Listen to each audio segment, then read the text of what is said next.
The Silent Pines. In the sleepy town of Stillwater, nestled at the foot of the Silent Pines forest, lived a man named Marcus. Marcus had never been one to believe in ghost stories or urban legends. At 35, he was a practical man, a history teacher at the local high school, with a love for facts, dates, and events that could be explained. But the town of Stillwater was known for one thing: its strange disappearances. Over the years, people vanished without a trace, all of them last seen entering the Silent Pines forest. The locals believed it was cursed, that something ancient and malevolent lived within those trees.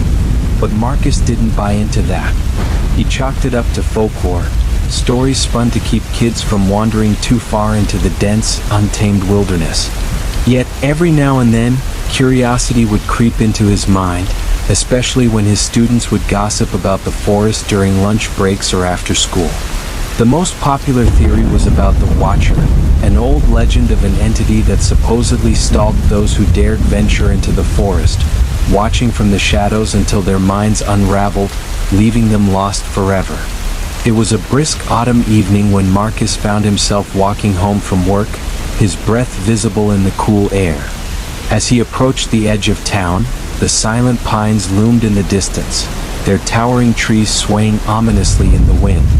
Something caught his eye, a small, flickering light just inside the tree line. He paused. A campfire? Someone must have been camping, though it was strange that anyone would do so with the town's long-standing fear of the woods. Against his better judgment, he approached, curiosity gnawing at him. As he crossed the open field that led to the forest's edge, the light grew brighter, but when he finally reached the spot, it vanished. Marcus frowned, his gaze sweeping the darkened trees. Nothing. The wind whispered through the pines, carrying a sound that sent a chill down his spine. It almost sounded like a voice. Low, barely audible, like someone speaking just out of earshot. He strained to listen, but the wind only carried the soft rustling of leaves. Shaking his head, Marcus turned to leave when he noticed something glinting on the ground, a small, polished silver key. It was odd, but even stranger was the fact that he recognized it. His late father had an antique key just like this one. It couldn't be the same key, though. His father had been gone for years, and Marcus hadn't seen that key since childhood. As he reached down to pick it up, a sudden gust of wind blew through the trees, carrying with it that same whispering voice. This time, the voice was unmistakable. "Come closer." His heart hammered in his chest, but the rational part of his mind dismissed it as the wind. Yet he couldn't shake the growing unease creeping over him.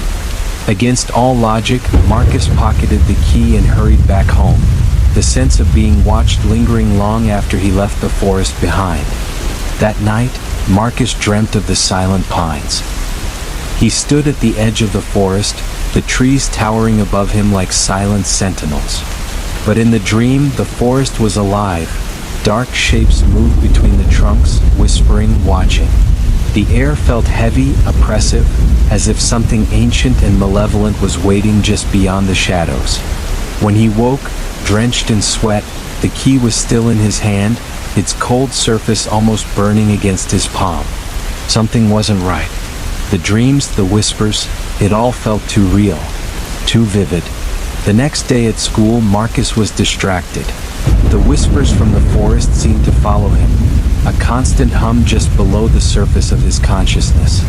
His students noticed too, their hushed giggles and murmurs behind his back more pronounced than usual. But one student stood out, Emily Winters, a quiet, shy girl who rarely spoke in class. As the bell rang, signaling the end of the school day, Emily lingered behind, her wide eyes fixed on Marcus. "Mr. Hawkins," she said softly, her voice trembling. "You went to the Silent Pines last night, didn't you?" Marcus froze, the hair on the back of his neck standing up. "What makes you say that?" "I saw you," Emily whispered. "From my house, I saw you walking toward the trees. I tried to warn you, but it was too late." "Warn me? About what?" "The Watcher," she said, her voice barely audible. "It's real. And now that it's seen you, it won't stop. That night, Marcus couldn't shake Emily's words. The Watcher. The legend was just a story, wasn't it? But as he lay in bed, his mind racing, the whispers returned, louder this time, more insistent. They swirled around him, filling his head with disjointed words and half-formed sentences. Come back, come closer. Unable to sleep, Marcus got up and paced his living room, his eyes darting to the window every few minutes. The silent pines loomed in the distance, dark and foreboding. The key, still in his pocket, felt heavier than it should have. Why had he kept it? Without fully realizing what he was doing, Marcus found himself standing at the edge of the forest once again. The moon hung low in the sky, casting long shadows across the ground. His breath came in shallow gasps as he stared into the darkness, his heart pounding in his chest. The whispers were louder now, almost deafening. They were coming from deeper within the forest, calling to him, beckoning him closer. His feet moved on their own, carrying him into the trees, the thick canopy above blocking out the moonlight. The deeper he went, the darker it became, until he could barely see his own hands in front of him. Suddenly, the whispers stopped, replaced by a deafening silence. The kind of silence that makes the world feel wrong, unnatural. Then a figure stepped out from behind one of the trees, tall, thin, with glowing eyes that bore into Marcus's soul. The Watcher. Marcus tried to move, but his body wouldn't obey. The figure tilted its head, studying him with an eerie stillness. Then, slowly, it reached out, its long, bony fingers pointing to something behind Marcus. With great effort, Marcus turned to see what the creature was pointing at. A house. His house. But it was different, twisted, decayed, like it had been abandoned for years. The windows were broken, the roof caved in, and the front door hung on its hinges. A feeling of dread washed over Marcus as he realized the truth. He wasn't standing in the forest anymore. He was in the silent pines, but this was somewhere else, somewhere wrong. The Watcher stepped closer, its breath cold against Marcus's skin. You took the key, it whispered, its voice like the wind through dead leaves. Now you must unlock the door. Marcus stumbled backward, his heart racing as he clutched the silver key in his hand.